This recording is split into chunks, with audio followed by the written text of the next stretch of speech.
వీళ్ళు పోయింది పోయింది అని ఏదైతే చెప్తున్నారో కాళేశ్వరం విషయంలో ఏదైతే కాకుల్లాగా గద్దల్లాగా అరిచినరో, ఇవాళ మీరు ఎల్లంపల్లి నుంచి నీళ్ళు తీసుకురావడానికి ప్రారంభించిన పంపులు కూడా కాళేశ్వరమే. తెలంగాణ ప్రజలందరూ కూడా గమనించాలి. ఇవాళ వాళ్ళు ఎల్లంపల్లి దగ్గర నుంచి మిడ్మానేరుకు నీళ్లు తీసుకురావడానికి ప్రారంభం చేసిన పంపులు ఏదైతే నీళ్లు వస్తున్నాయో ఇవాళ మనకు చూపిస్తున్నారో అవి కావచ్చు, నందిమేడరం కావచ్చు, గాయత్రి పంపులు కావచ్చు, లక్ష్మీపురం దగ్గర ఉన్న గాయత్రి పంపులు కావచ్చు, ఇవన్నీ కూడా బాహుబలి పంపులు కాళేశ్వరం లిఫ్ట్ ఇరిగేషన్లో భాగంగా వచ్చి నిర్మాణమైనవే. ఈ వ్యవస్థ అంతా కాళేశ్వరం వ్యవస్థే.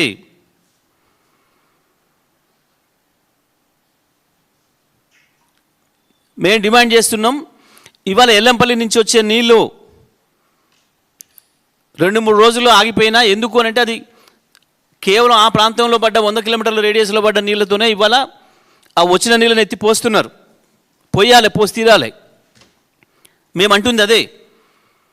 ఇదే పద్ధతిలో కన్నెపల్లి దగ్గర కూడా పంప్ ఆన్ చేయాలి, కంటిన్యూ చేయాలి. ఎందుకు అనంటే ఎస్ఆర్ఎస్పికి పైన వరద వచ్చే సూచనలు కనబడతలేవు. పైన ఉన్న ప్రాజెక్టులే నిండలేదు, ఇంకా కర్ణాటకవి, మహారాష్ట్రవి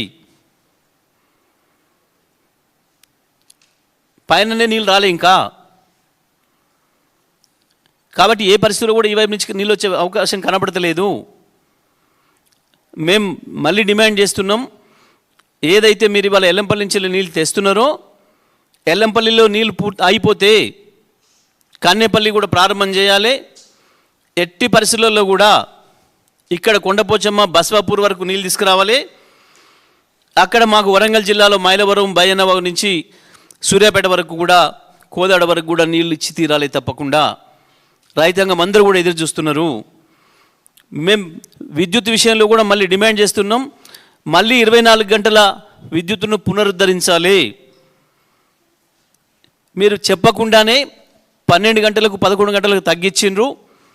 అది కూడా ఎప్పుడు పోతుందో ఎప్పుడు వస్తుందో తెలియని పరిస్థితి తీసుకొచ్చిండ్రు. ప్రభుత్వం విద్యుత్ కోతలు ప్రకటించదలుచుకుంటే చెప్పి ప్రకటించండి, ఏ సమయానికి పోతుందో ఏ సమయానికి ఇస్తారో. గతంలో మీ సమైక్యవంతుల గురువులు చెప్పిన పద్ధతుల్లో రోజుకు 6 గంటలు ఇస్తారా, 8 గంటలు ఇస్తారా, 12 గంటలు ఇస్తారా, కట్ చేయదలుచుకున్నారా? లేదు కేసీఆర్ ఇచ్చినట్టుగా 24 గంటలు విద్యుత్ కొనసాగిస్తారా? ప్రభుత్వం వెంటనే ప్రకటన చేయాలని చెప్పి కూడా మేము డిమాండ్ చేస్తూ ఉన్నాం. వీళ్ళు పోయింది పోయింది అని ఏదైతే చెప్తున్నారో కాళేశ్వరం విషయంలో ఏదైతే కాకుల్లాగా గద్దల్లాగా అరిచినరో, ఇవాళ మీరు ఎల్లంపల్లి నుంచి నీళ్ళు తీసుకురావడానికి ప్రారంభించిన పంపులు కూడా కాళేశ్వరమే. తెలంగాణ ప్రజలందరూ కూడా గమనించాలి. ఇవాళ వాళ్ళు ఎల్లంపల్లి దగ్గర నుంచి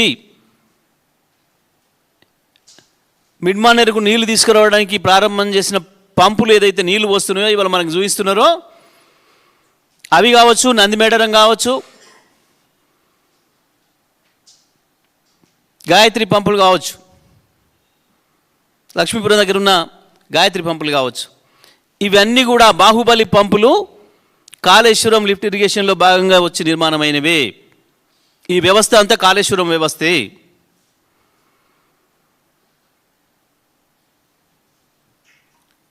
మేము డిమాండ్ చేస్తున్నాం, ఇవాళ ఎల్లంపల్లి నుంచి వచ్చే నీళ్ళు 2-3 రోజుల్లో ఆగిపోయినా ఎందుకు అని అంటే అది కేవలం ఆ ప్రాంతంలో పడ్డ 100 కిలోమీటర్ల రేడియస్లో పడ్డ నీళ్ళతోనే ఇవాళ ఆ వచ్చిన నీళ్ళని ఎత్తి పోస్తున్నారు. పోయాలి, పోసి తీరాలి. మేము అంటుంది అదే. ఇదే పద్ధతిలో కన్నెపల్లి దగ్గర కూడా పంప్ ఆన్ చేయాలి, కంటిన్యూ చేయాలి. ఎందుకు అనంటే ఎస్ఆర్ఎస్పికి పైన వరద వచ్చే సూచనలు కనబడతలేవు. పైన ఉన్న ప్రాజెక్టులే నిండలేదు, ఇంకా కర్ణాటకవి, మహారాష్ట్రవి పైననే నీళ్ళు రాలే ఇంకా. కాబట్టి ఏ పరిస్థితుల్లో కూడా ఈ వైపు నుంచి నీళ్ళు వచ్చే అవకాశం కనబడతలేదు. మేము మళ్ళీ డిమాండ్ చేస్తున్నాం, ఏదైతే మీరు ఇవాళ ఎల్లంపల్లి నుంచి నీళ్ళు తెస్తున్నారో ఎల్లంపల్లిలో నీళ్ళు అయిపోతే కన్నేపల్లి కూడా ప్రారంభం చేయాలి. ఎట్టి పరిస్థితుల్లో కూడా ఇక్కడ కొండపోచమ్మ బస్వాపూర్ వరకు నీళ్ళు తీసుకురావాలి. అక్కడ మాకు వరంగల్ జిల్లాలో మైలవరం, బయ్యన్నవాగు నుంచి సూర్యాపేట వరకు కూడా, కోదాడ వరకు కూడా నీళ్ళు ఇచ్చి తీరాలి తప్పకుండా. రైతాంగం అందరూ కూడా ఎదురు చూస్తున్నారు. మేము విద్యుత్ విషయంలో కూడా మళ్ళీ డిమాండ్ చేస్తున్నాం. మళ్ళీ 24 గంటల విద్యుత్తును పునరుద్ధరించాలి. మీరు చెప్పకుండానే 12 గంటలకు 11 గంటలకు తగ్గించిండ్రు. అది కూడా ఎప్పుడు పోతుందో ఎప్పుడు వస్తుందో తెలియని పరిస్థితి తీసుకొచ్చిండ్రు. ప్రభుత్వం విద్యుత్ కోతలు ప్రకటించదలుచుకుంటే చెప్పి ప్రకటించండి, ఏ సమయానికి పోతుందో ఏ సమయానికి ఇస్తారో. గతంలో మీ సమైక్యవంతుల గురువులు చెప్పిన పద్ధతుల్లో రోజుకు 6 గంటలు ఇస్తారా, 8 గంటలు ఇస్తారా, 12 గంటలు ఇస్తారా, కట్ చేయదలుచుకున్నారా? లేదు కేసీఆర్ ఇచ్చినట్టుగా 24 గంటలు విద్యుత్ కొనసాగిస్తారా? ప్రభుత్వం వెంటనే ప్రకటన చేయాలని చెప్పి కూడా మేము డిమాండ్ చేస్తూ ఉన్నాం.